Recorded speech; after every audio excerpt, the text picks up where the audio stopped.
I was bound to go broke playing those stakes. So I ended up losing it all. I won about 180 grand my sophomore year in college, like in the dorms. I was playing like huge stakes, like 50, 100, 100, 200. I was playing guys like Prahlad Friedman, Ram Vaswani. I had no idea who these guys were because I wasn't on poker forums. I didn't watch poker on TV. Like this was just like a new thing to me I discovered. So I'm battling the best. I was playing way out of my bankroll, right? Like you can't play 100, 200 with, 100 grand, 150 grand. I was bound to go broke playing those stakes. So I ended up losing it all after becoming kind of a local celebrity, right? So I was in like the school newspaper, like everybody kind of knew about my success at college. And then I went broke and actually got myself in 30K in debt. That was very difficult. It was very embarrassing. My parents were really against poker and trying to talk me out of it. And now this kind of thing happened. That was the big I told you so. I didn't tell them. I didn't really tell anyone for a while. I got super depressed. I had to drop out of school for a semester, work with like the counselor there, try to get my mental health in check because it's very hard to go, that high and that down in such a short period at such a young age. It was very hard to go from playing $20,000 heads up matches to try to grind $5 sit and goes. So I Wow. just kept like borrowing money or like making some money and then like jumping back into 1-2, like tripling it up, going to 2-5. Like, I did it before, I could do it again, right? I think a lot of people would have quit at that point. I listened to every single thing my counselor suggested I did, which was all very helpful, but they told me not to play poker. I definitely didn't do that. Everyone told me not to play poker, but I felt like I had it in me. Like I knew I had a big edge on people and I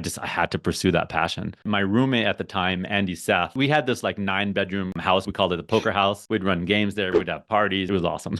He was there playing tournaments and having success in tournaments. So I was like, oh, let me try this like tournament thing. He was reading Harrington and Hold'em. I talked to him. I learned about like M and shove ranges. I learned a little bit about bankroll management. So I started playing these $5 sit and goes, worked my way up to 10s to 20s to 50s. Then I was satelliting into like the nightly party poker main event, which was like a 215 or 163. Ended up winning that for like 50K, won like an ultimate bet tournament for like 30K, and basically never looked back and became kind of a tournament professional. So I never really studied cash like properly. I was very naturally talented and very aggressive. And then I came back into tournaments and did it the right way.